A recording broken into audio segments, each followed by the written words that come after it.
Hello, hello. I'm Monica, and today we are here with the lovely Miss Matchmaker herself, Jasmine Turner. Yes, thank you for joining us. Yeah. I'm so excited. Today's topic, we will be talking about detoxing your relationship, past or present relationships. Yes. Let's jump right in. Yes. So, what does it mean to detox a relationship? We'll start with that. So when I think about detoxing relationships, it's basically like releasing the bad things. Just like if you're detoxing your body, you're releasing the things that your body doesn't need. In a relationship, you're detoxing relationships.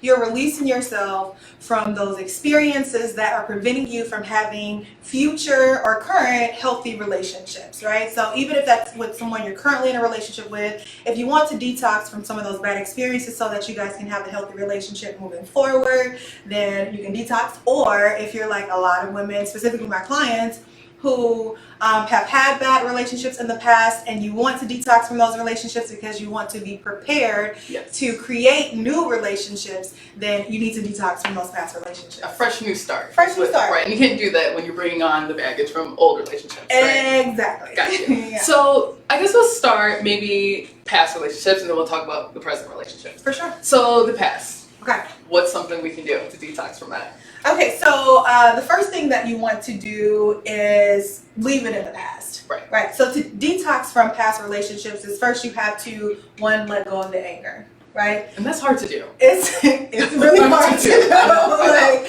I can use myself as an example. I had a really bad relationship. I think it was like years ago, like 6 years ago. It wasn't that bad. It was bad for me because I never really just dated like horrible guys. Okay. But it was hurtful. And I carried that anger for years. Really? And I didn't realize until I was forced to realize that it was preventing me from creating new and healthy relationships. So the first thing that you got to do is let go of the anger and the frustration from that past relationship in order to create new and healthy relationships. And sometimes it seems like certain things will kind of spark up, like almost like a trigger. So it's like you may meet someone and instantly they kind of do something that reminds you of your past relationship. Exactly. So then you almost want to just like cut them off already. Yeah. How can we not really have that mindset to do that? Well, so Rachel Jane Grover is one of my favorite feminine energy experts. And one of her favorite sayings is, what you resist persists. Right? Oh, okay. So if you've never let go of the anger from your past relationships, guess what? It's going to keep coming back, right? It's not going anywhere. And in order to do that, the first thing that we have to do is allow the emotion to pass, right? Anger, frustration, sadness, loneliness, whatever it is that you're feeling, that emotion is still there. What we do a lot of times though, instead of allowing that emotion to pass, we'll say, you know what, I'm not gonna worry about it. We'll start calling up everybody else on our phone, trying to avoid to mask it. We'll go drinking, we'll go shopping, we'll go eat food, we'll do everything we can to avoid actually allowing the emotion to pass, and it's just waiting for you dormant. It's just right there waiting. Like, you know what? Whenever you're ready, we're going to deal with it. It's not going to go away. Exactly. So the first thing that you got to do is allow that emotion to pass by recognizing that it exists. So say to yourself, I am angry. I am sad, I feel lonely, I feel betrayed, I feel taken advantage of. And if you need to cry, if you need to go punch a punching bag, if you need to go scream out loud, do whatever it is that you need to do to allow that emotion to pass. Because if you don't, it'll be right there waiting on you. Now there's some people who wallow in that for a very long time. Yeah. How long is too long that like you're dealing with this anger and it's kind of like, okay, now when's the point that you're gonna let it go? Like they're still holding on for like months, sometimes years, and it's like, okay, well at some point you have to let it go, like you have to release it. So I don't know when it's too long. I don't think it's a timing thing. It and that's going to vary from person to person because we all ultimately move at our own pace. I think what's most important is to stop personalizing the experience, right? Okay. So when someone hurts us, we say they cheated on me. Right. They lied to me. Right. They betrayed me. They did this to me. And while we're doing that, we are personalizing the experience, right? Okay. When in reality, they did what they were doing to themselves. They were doing what they desire. And unless they were just like a really terrible person, 9 times out of 10, you are not a factor in the decision that they made. It's not about you. Right. It's not about you. I think that's the most important part, is understanding that what you experience and whatever it is that person did was never about hurting you or harming you. And once you they're probably going to do it to a different person until they fix themselves, right? It's not about you. It was never about you. That. And I think that's the part that we have to come to understand. And once you get to that point, then you can start to move on, because how can you be angry at someone that never did anything to you? Right. And ultimately, they were the ones who made the commitment, and so they lied and cheated on themselves. Right. You know, they made the commitment to be in the relationship. You held your part. You made a commitment to yourself. They made the commitment as well. So they are lying and cheating on themselves, not on you. Right. And so once you let go of you can let go of the anger once you accept that it was never about you. They were never intending to hurt you. They were doing what they desire. And ultimately they cheated and lied or whatever on themselves, not you. And then I'm sure that it also helps to forgive that person. Yeah. And that helps to also let go of everything. Yes. Right? Forgive them for being human. Right. Because the reality is we're all human. And it happens. And it happens. And if someone's in your life long enough, they're going to hurt you. Mm-hmm. Like, that's just the reality of it. And if you want to forgive, a great thing that I tell people to do is write a forgiveness letter. You ever written a forgiveness letter before? Yes. And you never sent it, right? Or you're supposed to send it? Because I never sent mine. No. Mine's just on my computer, right? No. So I tell people to write it down, right? Okay. I personally, because the goal when I'm discussing forgiveness letters is to like move on from that experience. Okay. So part of really forgiving someone is, you know, obviously recognizing the emotion, recalling what happened in the experience, but saying in the letter, this is what happened and I forgive you. Okay. Right? And because I've forgiven you, I am moving on from this experience. I'm fine now. I am fine now. I am moving on from this experience. Fold that letter up, put it in an envelope, throw it away, or burn it. Right? Okay. So you're ultimately, so you don't send it to the person. You are releasing yourself from this negative experience from the past so that you can really forgive. And so that's the real way to get rid of the anger. Write a forgiveness letter. Gotcha. Stop Personalizing it, you know, and you can let go that way. So a lot of people, I want to say, are kind of in denial about them holding on to this anger. How do you know when you should be detoxing? I think it's all about the emotion, right? So when you think about the experience, like what emotion are you still having, right? And if you're still angry, you're still crying, which is fine, but that just means you have to work a little bit more on forgiving and moving on from the past, right? So like in order to move on, you really have to move on. And if it's still there and still continually manifesting itself, even in new relationships, well then, you know, that it's going to continue. So then you need to work on it. I had a friend one time. It's interesting because she told me she was with her new guy and he'd done nothing wrong. And like he was actually being nice, and she just started crying like, oh my God. It was because of some experiences she had from the past, but because like whatever it was that happened there that brought those emotions up, triggered, it triggered it, right? So it was lying dormant, waiting on her, right? And I'm sure that happens. So when that does happen, what are some things that you can kind of tell yourself, like, to acknowledge that, okay, this is a trigger, but this person didn't do anything to me. Like, I'm just bringing up past things that has happened to me and not to let it affect my current situation, relationship, whatever. Again, going back to leaving the past in the past, right? And so taking those steps. Writing forgiveness letter is a great way to do that. No longer personalizing it is another way to do that. And then also like allowing the emotion to fully pass. Because once you allow that emotion to fully pass and go through the full experience, it shouldn't affect you the way that it did before you allowed that emotion to pass, right? So it's kind of like, and it's very human of us to do this. So imagine if you have a scab, right? And it's not completely healed, and you know it's not healed, but you just continue to pick at it. You know, we do that sometimes with those emotions. Yes, it has to heal if you stop picking at it. If you say, all right, I'm moving forward from this, I am allowing this emotion to pass, I am going to no longer personalize it and accept that this was not about me, and I'm writing my forgiveness letter, and then I am really intentionally moving on. You're not continually picking at it anymore. Should a person start dating new people before they fully healed? Or is that just a bad idea altogether? I wouldn't suggest it. I wouldn't suggest, like, because what you do is you oftentimes go and ruin other people, and now everybody's out here. It's not their fault. You're going around, you're ruining other people. And you know, we hear those stories sometimes where I saw a guy post the other day where he was like, oh, I was so broken when this person came in my life, and you know, now I'm healed and all that. And I was thinking, like, you know, lucky it turned out that way, because it could have been a whole whole other way that, you know, so I personally don't believe in expecting someone else to help me heal from I like that. my own, you know, past experiences. It should be your responsibility. It's your responsibility. You shouldn't put that burden on anyone else. No, it's not fair to them. You go around, most of the time, you're going around hurting other people. And now they have to carry that experience to the next experience. And it's just a cycle. It's a cycle. Right, it's a cycle. It's a cycle. It's a cycle. So let's break the cycle, y'all. Yes, like, please. let's, you know, let's work on ourselves and identify what we've experienced and move on from that. Right. So let's talk about current relationships and detoxing your current relationship that you may be in. In order to detox, do you have to step away from that person? Do you almost have to like take a break or break up with them in order to do that? Or can you be detoxing while you're still in a relationship? You know, I think it's difficult to detox from a relationship while you're in the relationship. So I'm not saying that you have to break up, right? Okay. So maybe detox is not the right word. Okay. Can you address certain issues that are in a relationship? Absolutely. But I think in order to do that, it's all about you two working together, right? Yeah, it can't be one-sided. I believe, you know, a relationship, love, healthy relationships is all a decision, right? It's two people that come together who have made the decision to make it work with each other. Yeah.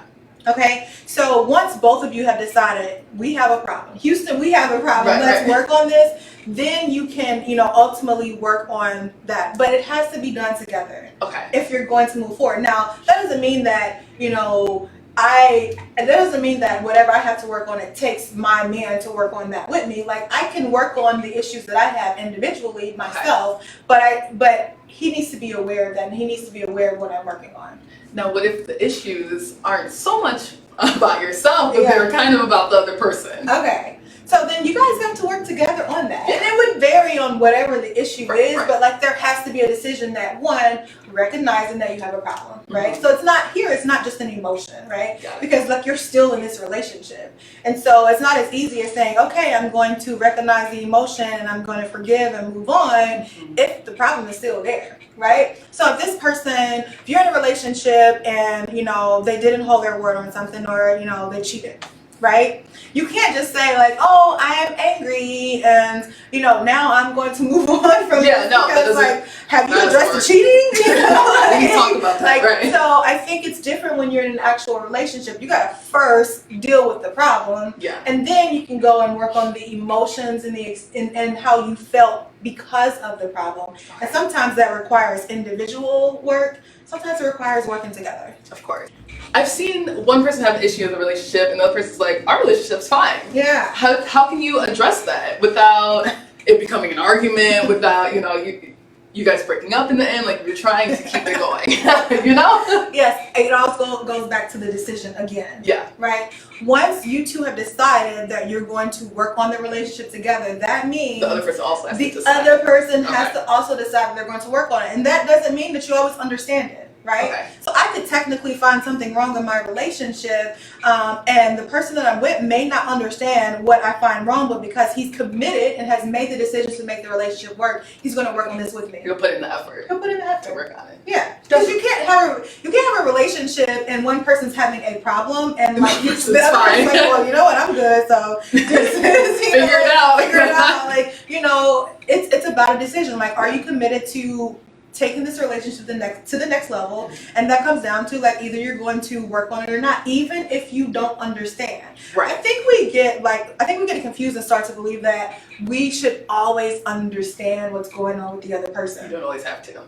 No, we're two human beings, right? Like, we're two completely different human beings, and there's no way. Even I have best friends that literally like we know everything about each other, and still they can say or do things that I'm like, you know what? I don't understand that. Right. You know, but because I am committed to like my friend, like if they tell me there's a problem, even though I don't understand it, let's work on it. Yeah. Because that's what they need right now in this relationship. But I'm not just going to do it for that person. They're also going to do it for me too. Right. Yeah. And the other person shouldn't make you feel crazy about feeling this type of way, because everyone is entitled to their own emotions. And so if they are, you know, saying, no, we're fine, you know, like they're trying to convince you otherwise without saying, okay, I hear you, let's work on it, then maybe they're not the one, if they're not willing to work on it with you. So I don't believe in the one. Okay. Because I believe there are several ones throughout the world. Like there's billions of people in the world. Like the idea that there's just one person. Like it sounds great in Disney movies, but but real life, not really. So I forgot. The one kind of distracted me. What was the question? No, it was okay. No, like the person's not. Yeah, the person's not really willing to work on it, and they're kind of like, "You're crazy. Like you're all in your head. Our relationship's fine." Yeah. Ultimately, you have to really ask that person, like you have to like communicate with them and say, all right, this is what's going on and this is preventing me from being my best self and the best person that you need in this relationship. And in order for us to take the next step, we have to work on this. Now, does that mean that the person's automatically going to decide that day to work on it? Obviously not. Not necessarily. Okay. Give them some time, but if they just absolutely refuse to work on it, then what do? Are you going to be unhappy? Right. Just to stay in that relationship? You can't do that. Of course. What should a person do in order to forgive but not hold on to that? Like they want to stay in the relationship and, you know, maybe apologize, whatever, and you want to accept the apology and you want to move on, but there's that thing in the back of your mind that's still like, I hate you. You know? You know, like what advice would you give that person? That has been cheated on, and the person, the partner, has apologized. Yeah, they apologize. You decide to stay in the relationship, even though they cheated. Okay. But how do you keep that trust? It's hard. It goes back to the beginning, letting go of the anger, right? Okay. So one, no longer personalizing it. Okay. And so this is a really tough one, and I might take you to the next level here, but we have to like get rid of this idea of ownership. Okay. Each other. That doesn't mean that a person can go out and cheat on you. But I think when we believe we have ownership of someone, when they cheat, we take it really personal. Yeah. When in actuality, they were cheating on themselves. Like they made the commitment. It was never about you. And so I think we have to take that part out of the process. And once you can accept that, like that decision they made, that movement they made, that action they took was not about you, and it was something that they have to do within themselves. Because when we get in a relationship, we say, okay, we're going to be together, and it's just going to be the two of us, and we're not going to cheat. And then I go cheat. Yeah. I cheated on myself because I made that commitment. You get what I'm saying? So like, it's not that, you know, my guy has ownership of me. Like I made a commitment to someone that this is what I was going to do. And so when you find yourself doing things like cheating, well then I have to address that within myself because that's a commitment that I made. Those are words that came out of my mouth, and my word is no longer what I said it would be. Right? So one, no longer personalizing it, right? But I think the second part is if you decide that you're going to stay, like you gotta let it go. Yeah, right. And I think that's where we find the problem. Like if you're going to stay, they always want to bring it back up, hold it over their head, and it's like, so why did you stay if you were always going to be complaining, or thinking I'm going to keep doing it again? So before you go back and say, all right, we're going to do this, then you have to do the work in order to say, all right, we're going to start with a new slate. I'm going to attempt to trust you again. You're going to do what it takes to make it easy for me to trust you again. But at the same time, if you do anything, it's not about me. I'm not going to personalize it. It wasn't because I wasn't attractive enough or smart enough or whatever. It was literally because that's the person that you are, and that's what you have to work on because you committed. Right. And you broke your own commitment. Right. They have the problem. They have the problem. And that's not your problem. Of course not. Of course not. Okay. So people that are bottling their emotions in and have a problem expressing themselves, I think the best thing that you can do. So let me answer this two ways. First thing is it's not your responsibility to create, like to get a person to express themselves. Like they have to find that and desire that within themselves. So oftentimes we find ourselves trying to make a person be the person we want them to be. You can't do that. Yeah. You can help foster an environment where they feel comfortable expressing themselves by allowing them to be vulnerable. So what that means is when they say things that you don't understand or you think is strange or weird or whatever, you don't react in that way. You accept them for who they are at that present time so that then they can understand and realize like, all right, I can be myself in front of this person. Right.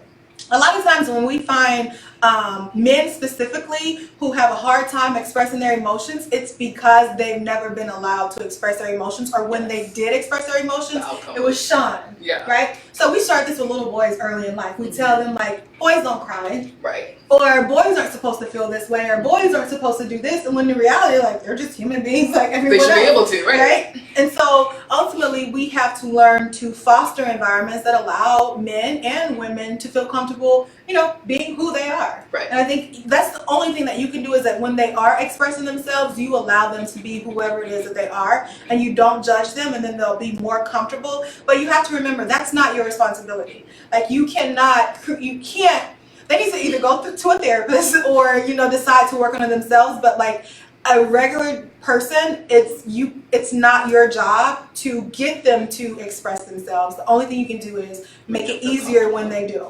Yeah. And I really like that you said to make them feel comfortable, because a lot of the times, like you said, men, they're afraid of the outcome. Like, they're afraid, if I say this, she's going to get mad, she's going to start yelling at me and all that. So it's like, have a neutral, calming environment for them to, right. So then if they do express themselves, if the first thing in your mind is to react, get upset, just, you know, kind of tell yourself not to, so they can be completely honest and not start lying or just anything else. Right, exactly. Like, you want them to know that even if it's weird and strange or whatever it is they say or do, it's like, all right, like, I'm not going to judge you. Right, I like that. It is not easy, but no. Listen, especially if it comes down to like them saying things that you, not necessarily about you, but sometimes we have this picture of what a relationship looks like. Yeah. And so when they start saying things that are outside of like our little perfect picture, we want to bring them back in the box, right? When in reality, we're then saying, all right, what you think and what you feel is not okay. And so like they then hold that stuff in. Vulnerability is like, when people are afraid to be vulnerable, when people have a hard time being vulnerable, it's because they're afraid of the results of that vulnerability. Yes. So like we can be afraid of being vulnerable in relationships because we have trust issues, or we can be afraid of just being open and honest about who we are because, you know, we've been judged before for being that person, or like somebody's like, oh, I see the real you and I don't want that. Yeah, you know? yeah, definitely. So it goes back to one, addressing that fear. Why are you afraid of being vulnerable? So if you're afraid of explaining or of being your true self in the beginning of dating someone in a relationship, it's because like you're afraid that person's not going to like you. Your true self, yeah. Right? And that's not good, because it's like, you will eventually they're going to have to see your true self anyway. So don't put on a facade in the beginning. Exactly. So you got to identify where that fear is coming from. Once you know where the fear is coming from, then you can address it. You can say, okay, I'm afraid of being vulnerable because A, B, and C. And so once you know why you're afraid and where that fear is coming from, then you can work on that fear. And sometimes I've heard and recognized, and also myself, maybe not wanting to say things because you're like, I don't think they're gonna understand. Like, there's no point in saying it, they're not gonna understand me. Like, that's a but fear. like you said, right? But like you said, it's okay if they don't understand. Right. Like, they don't have to understand. If you have a partner that allows you to be vulnerable. Right. Right. Right. Okay. And that becomes more challenging than we think it is, because a lot of times, like, our natural reaction is to judge people because that's just the society we live in. So when they say things that are abnormal to us, we're like, wait, no, you're not supposed to feel this way. You're not supposed to think this way. You're not supposed to have these desires. Be honest. Literally, like, don't look at me. So when you start, when that happens, then like we're like, okay, I'm going to hold these things in because I don't want to be judged. Right. That's not good in the long run. It's not good, obviously. Because you want to be happy. Yeah. And a lot of it also goes back to self-love, like a real, true, genuine self-love. Because when you have that real, true, and genuine self-love, like, you're okay with people not accepting who you are. It's fine. Because you want to know that that person is not someone you're compatible with.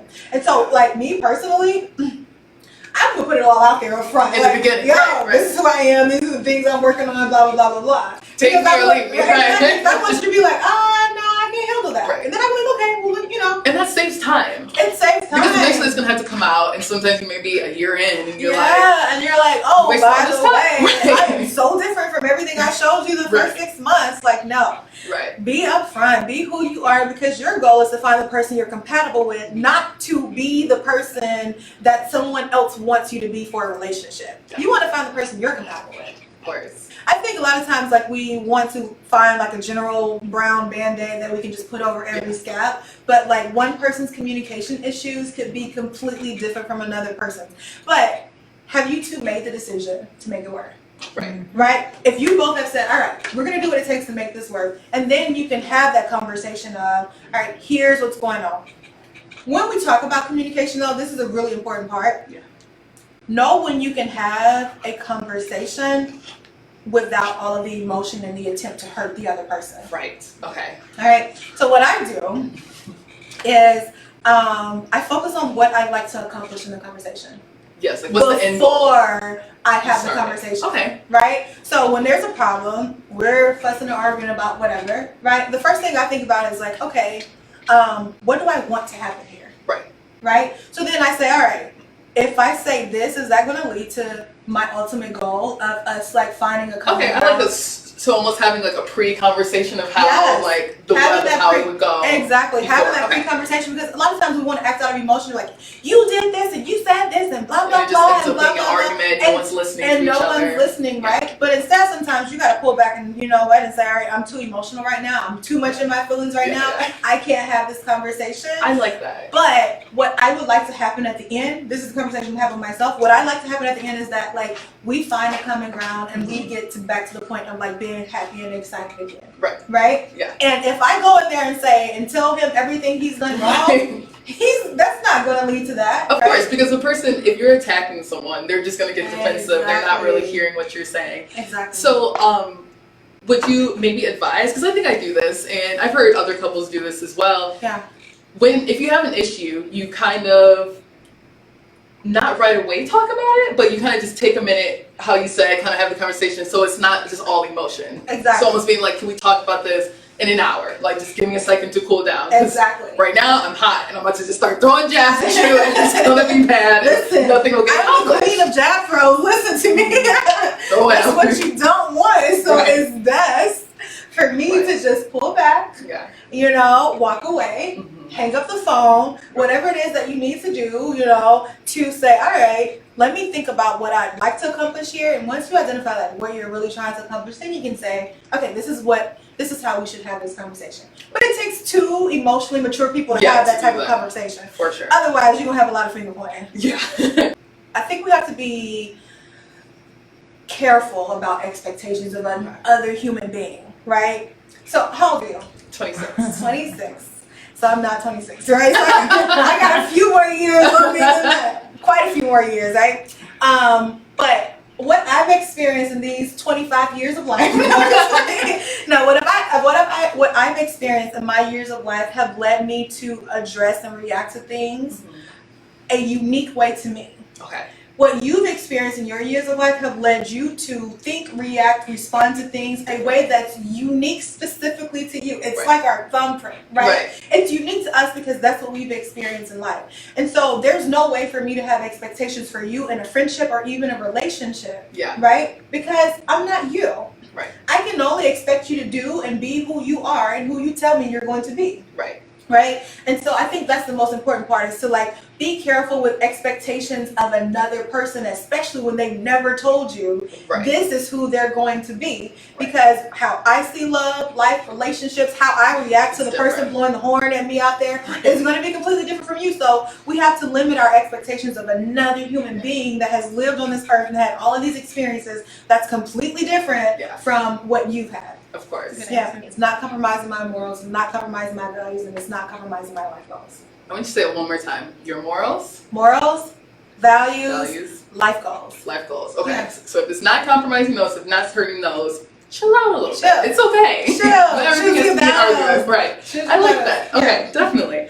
So, okay. I feel like we've been talking for so long, and we have a lot more to say. Jasmine, thank you so much for coming. Please let us know your website. Yes, all right, guys. So come find me on Instagram at Jazz Loves Love, JAS Loves Love. Facebook, same thing, Jazz Loves Love. And my website is Black Match Made, BlackMatchMade.com. Thanks for having me. Yes, of course. Follow Jasmine. If you need some help, hit her up. She will help you. She's the matchmaker here. Have a great day, guys. Until next time. Bye.